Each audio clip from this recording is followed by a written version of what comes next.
සුබෝදෑසනක් යේසුස් ක්‍රිස්තුස් වහන්සේගේ නාමයෙන් ආශිර්වාදමත් දවසක් ඔබට. අද දවසේ ස්වාමීන් වහන්සේගේ වචනයට අපගේ අවධානය යොමු කරමු. ප්‍රේම සහෝදර සහෝදරය, අපිට අවදානමක් නැතිනම් අපි අපේ ජීවිතේ කැමති.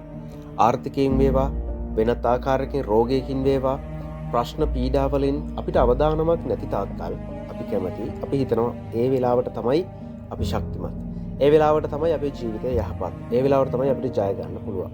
අපේ ජීවිතේ රෝග පීඩාවක් නැතිනම්, ප්‍රශ්න නැතිනම්, වේදනාවක් නැතිනම්, කම්කටොළු නැතිනම් අපි බොහෝ කැමති එවැනි ජීවිතයකට. මොකද අපි හිතනවා ඒක තමයි ශක්තිමත් ජීවිතය කියලා. නමුත් බයිබලීය පදනම ඒකට හාත්පසින්ම වෙනස්. 2 කොරින්ති 12 වෙනි පරිච්ඡේදයට යනවා.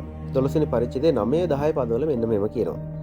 උන්වහන්සේද මගේ කරුණාව නුඹට සෑහේය, මක් නිසාද දුර්වලකමේදී මගේ බලය සම්පූර්ණ වන්නේ යයි මට කීසේක. එබැවින් ක්‍රිස්තුස් වහන්සේගේ ශක්තිය මා කෙරෙහි පිහිටන පිණිස මගේ දුර්වලකම් ගැන ඉතා සන්තෝෂයෙන් පාරට්ටු කරන්නෙමි. එයින් ක්‍රිස්තුස් වහන්සේ උදෙසා පැමිණෙන දුර්වලකම් වලටත්, අන්තරාය වලටත්, හිඟකම් වලටත්, පීඩා වලටත්, විපත්ති වලටත් ප්‍රසන්නව සිටිමි. මක් නිසාද මම දුර්වලව සිටින කලම ශක්තිමත්ව සිටිමි. පවුල්තුමා මෙතන කියන්නේ අපේ බහුතරයකගේ මතය නැත්නම් අපි හිතන පතන විදියට බොහෝ වෙනස් දෙයක්. අපි හිතන්නේ කම්කටොළු නැත්නම්, දුක් වේදනා නැත්නම්, ප්‍රශ්න නැත්නම්, හිඟකම් නැත්නම් ඒක තමයි අපේ ජීවිතේ ශක්තිය. නමුත් පවුල්තුමා කියනවා මට ප්‍රශ්න තියෙනකොට මම ශක්තිමත්, මට වේදනාවන් කම්කටොළු තියෙනකොට තමයි මම ශක්තිමත්. අපි බලන්නට යනවා මේක කොහොමද වෙන්නේ කියලා. අපිට කිසිම ප්‍රශ්නයක් නැත්නම්, අපිට පීඩාවක් නැත්නම්, උදාහරණයක් විදිහට අපිට සල්ලි තියෙනවා නම්, බලය තියෙනවා නම්, සුවය තියෙනවා නම්, අපිට කිසිම දෙයකින් අවදානමක් නැතිනම් අපි ස්වභාවයෙන්ම උඩඟුකමකට පත් වෙනවා. නමුත් අපිට යම්කිසි අවදානමක් තියෙනවා නම්, යම්කිසි ප්‍රශ්නයක් තියෙනවා නම්, පීඩාවක් තියෙනවා නම්, රෝගයක් තියෙනවා නම් අපේ උඩඟුකම අඩු වෙලා අපි යටහත් පහත්කමකට තියෙනවා. මේ අවදානම මගින් අපිට මේ තිබෙනා ප්‍රශ්නය, පීඩාව මගින් අපේ උඩඟුකම නැති කරනු ලබනවා. අපි උඩඟු වෙන්නේ නැහැ. අපිට තියෙනවා, අපි ශක්තිමත්, අපි බලවත් කියලා අපි උඩඟු වෙන්නේ නැහැ. අපි අපේ උඩඟුකම නැති වෙලා අපේ නොහැකියාව, අපේ බැරිකම, අපේ නැතිකම, අපේ දුර්වලකම අපි තේරුම් ගන්නට යනවා. ඊගාවට මේ දුර්වලකම නිසාම අපි උත්සාහ කරනවා, මේ අපිට තිබෙන අවදානම නිසාම, අපිට තියෙන උවදුර නිසාම අපි උත්සාහ කරනවා දෙවියන් වහන්සේත් එක්ක සම්බන්ධතාවයක් හදාගන්න. මොකද අපි දන්නවා අපේ දෙවියන් වහන්සේ අපිට ආශිර්වාද කරනවා. රෝගවලදී, කම්කටොළුවලදී, පීඩාවන් වලදී, ප්‍රශ්නවලදී ස්වාමීන් වහන්සේ අපිට උපකාර කරනවා අපි දන්නවා.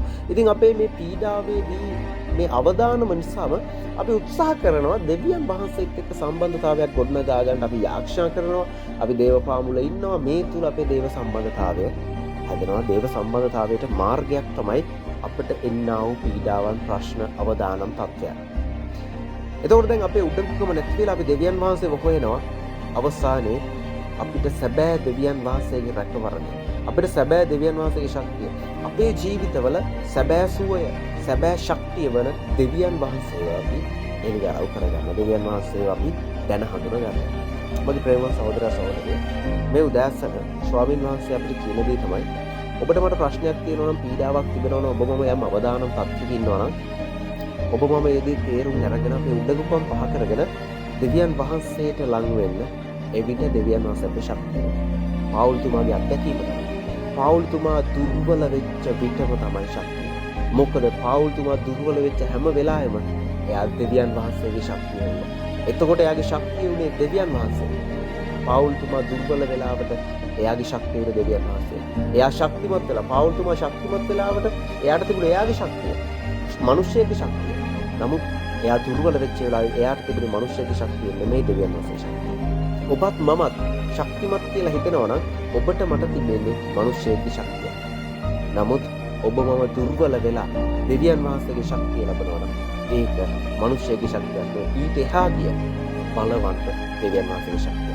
ඉතින් අපිට තිබෙන අවදානමම තමයි, අපිට තිබෙන ප්‍රශ්නයමම තමයි, අපිට තියෙන රෝගයමම, වේදනාවමම තමයි අපිට තියෙන බලවත්ම ශක්තිය. මොකද අපි මේ ප්‍රශ්නයත් එක්ක, රෝගයත් එක්ක දෙවියන් වහන්සේ හොයන විට උන්වහන්සේ අපේ ශක්තිය වෙනවා. ඒක තමයි අපේ ජීවිතේ විශාලම ශක්තිය. ඉතින් මේ සතිය ආරම්භ කරන්න දෙවියන් වහන්සේත් එක්ක ස්වාමින් වහන්සේට ඔබේ දුර්වලතා ගෙනියන්න. ස්වාමින් වහන්සේ ඔබව වෙනදට වැඩිය ශක්තිමත් කරන්නට යනවා. ඔබට ජේසුස් පිටයි.